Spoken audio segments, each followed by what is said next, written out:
O Senhor esteja convosco. Ele está no meio de nós. Proclamação do Evangelho de Jesus Cristo segundo Mateus. Glória a vós, Senhor.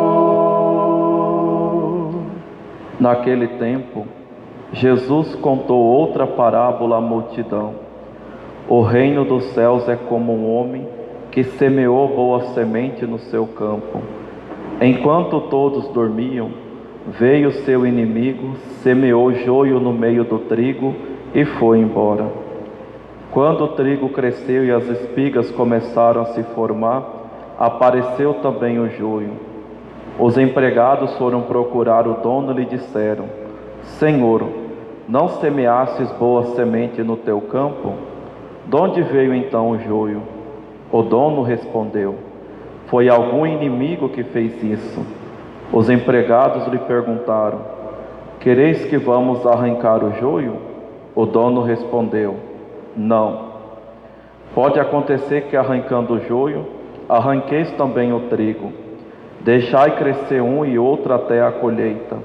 E no tempo da colheita, direi aos que cortam o trigo: Arrancai primeiro o joio e amarrai-o em feixes para ser queimado. Recolhei, porém, o trigo no meio do celeiro. Jesus contou-lhes outra parábola. O reino dos céus é como uma semente de mostarda, que um homem pega e semeia no seu campo. Embora ela seja a menor de todas as sementes, quando cresce, fica maior do que as outras plantas, e torna-se uma árvore, de modo que os pássaros vêm e fazem ninho em seus ramos. Jesus contou-lhes ainda uma outra parábola. O reino dos céus é como o fermento, que uma mulher pega e mistura com 3 porções de farinha, até que tudo fique fermentado. Tudo isso Jesus falava em parábolas às multidões. Nada lhes falava sem usar parábolas, para se cumprir o que foi dito pelo profeta: Abrirei a boca para falar em parábolas. Vou proclamar coisas escondidas desde a criação do mundo. Então Jesus deixou as multidões e foi para casa. Seus discípulos aproximaram dele e disseram: Explica-nos a parábola do joio. Jesus respondeu: Aquele que semeia a boa semente é o Filho do homem. O campo é o mundo. A boa semente são os que pertencem ao reino. O joio são os que pertencem ao maligno. O inimigo que semeou o joio é o diabo. A colheita é o fim dos tempos. Os ceifadores são os anjos. Como o joio é recolhido e queimado ao fogo, assim também acontecerá no fim dos tempos. O Filho do homem enviará os seus anjos, e eles retirarão do seu reino todos os que fazem outros pecar e os que praticam o mal, e depois os lançarão na fornalha de fogo. Ali haverá choro e ranger de dentes. Então os justos brilharão como o sol no reino de seu Pai. Quem tem ouvidos, ouça. Palavra da salvação. Glória a vós, Senhor. Louvado seja nosso Senhor Jesus Cristo. Para sempre seja louvado. Ave Maria, cheia de graça, o Senhor é convosco. Bendita sois vós entre as mulheres, e bendito é o fruto do vosso ventre, Jesus. Santa Maria, Mãe de Deus, rogai por nós, pecadores, agora e na hora de nossa morte. Amém. Maria, Mãe da Igreja, rogai por nós. Caríssimos irmãos e irmãs, celebramos hoje o 16º domingo do tempo comum.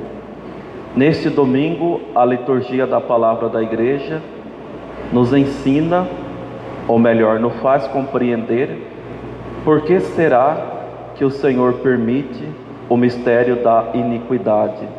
Ou seja, por que que Deus, já que Ele nos ama tanto, por que que Ele permite o mal? Por que Ele não tira o mal de uma vez por toda da nossa vida, deste mundo? Pois bem, para nós respondermos esta pergunta, nós temos que meditar a parábola do joio. O joio, ele é uma erva venenosa que, à medida que o trigo é plantado, ele vai surgindo e, como qualquer outra praga, acaba acabando com a plantação do trigo.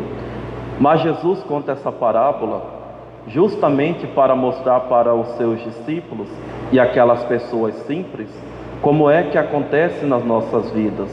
Então o empregado chega e pergunta: mas Senhor, o Senhor não semeasse apenas sementes boas? Da onde que veio o joio? E o dono lá da plantação da parábola responde: o joio foi o inimigo que plantou. Ou seja, meus irmãos e minhas irmãs, Deus nos criou para o bem. Deus nos criou no amor para o amor. Deus nos criou livre. Porém, Satanás vem e semeia tudo aquilo que não presta no nosso coração e na nossa vida. E muitas vezes nós não somos capazes de dizer não para a tentação e nós caímos. Nós tornamos joio na nossa própria vida e na vida daquelas pessoas que estão em nossa volta. Mas qual que é a palavra de Jesus diante de tudo isso? Quando ele pergunta: quereis que arrancai o joio? E o dono da parábola diz: não, pode acontecer que arrancando o joio, arranqueis também o trigo. Deixai crescer um e outro até a colheita. Como nosso Senhor falou aqui, a colheita representa o fim dos tempos, quando o Filho do Homem, que é Jesus, virá para julgar os vivos e os mortos, e também o fim da vida de cada um de nós. Então Deus, Ele tem paciência. Por que Ele pede para não tirar o joio? Justamente porque o bem e o mal é uma realidade que sempre existiu depois da queda do ser humano no nosso mundo e sempre existirá. E outra, o bem e o mal, de uma certa forma, ele está presente em nosso coração. Para tirarmos o mal da nossa vida, vai depender de cada um de nós, da nossa capacidade de dizermos não para o pecado, de não queremos mais fazermos o mal para as outras pessoas. E Jesus é bem claro, ele diz que toda aquela pessoa, que faz o mal será lançado no fogo do inferno. Nós precisamos trazer, meus irmãos e minhas irmãs, esta palavra de Deus para a nossa vida. Então Deus é aquele pai da parábola do filho pródigo, que enquanto nós estamos pecando lá fora no mundo, quebrando a cara, Ele está lá sentado nos esperando. Então essa espera nos mostra a paciência que Deus tem para cada um de nós, nos mostra a sua tolerância para que nós voltemos. É engraçado que tanto Deus quanto o diabo, eles desejam a nossa santificação. Nossa, como assim, Padre? Existe uma diferença. O diabo quer que nós nos tornemos santos logo, e Deus, Ele tem tolerância, Ele nos espera. Por que o diabo quer que nós nos tornemos santos logo? Porque é impossível. Então a pessoa aspira à perfeição, ela não dá conta, ela cai, se frustra e cai naquilo que a igreja vai chamar de vaidade ferida. E Deus sabe que enquanto nós ainda não chegarmos no céu, nós não seremos perfeitos. É por isso que Ele nos espera, é por isso que Ele tem paciência.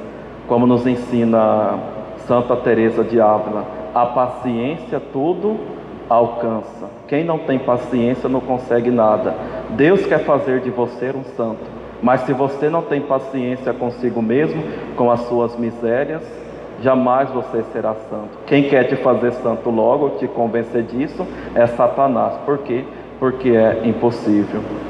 Mas ao mesmo tempo, meus irmãos e minhas irmãs, esta parábola nos revela uma outra dimensão da nossa caminhada, que por mais que nós estejamos no caminho da conversão, por mais que nós façamos algo que é bom diante de Deus, nós também precisamos ter paciência para com os nossos irmãos, para com aquelas pessoas que vivem no erro, para com aquelas pessoas que fazem o mal. Em vez de julgar, que é um verbo que cabe apenas a Deus, Nós precisamos rezar por essas pessoas, senão nós acabaremos como essas pessoas.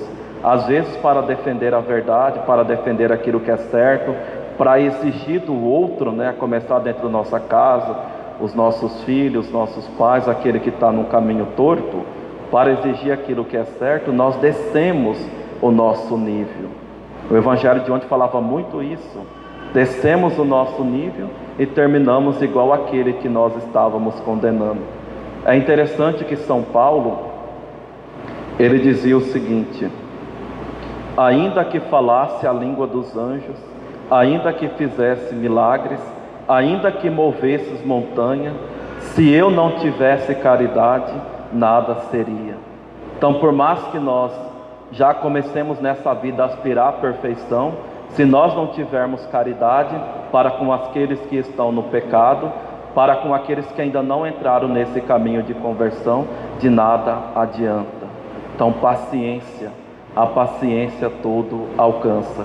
É por isso que Jesus conta a parábola do grão de mostarda, uma semente tão pequena, tão simples, mas com o tempo se torna uma árvore imensa que produz frutos e as aves repousam sobre ela.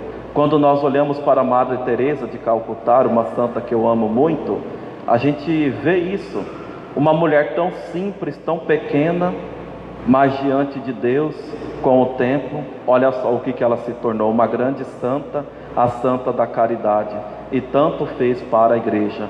E quando Jesus conta também a parábola lá da massa fermentada, é justamente para mostrar para nós que a nossa santificação depende da graça de Deus. Então, meus irmãos e minhas irmãs, esse tempo que o Senhor permite na nossa vida é uma chance que Ele nos dá para nós nos convertermos, para nós escolhermos pelo bem, para nós optarmos pela santidade de vida. Mas, como nos ensina Santa Teresinha do Menino Jesus, nós não podemos brincar com a nossa vida, nunca deixar a conversão para amanhã. Santo Expedito, né?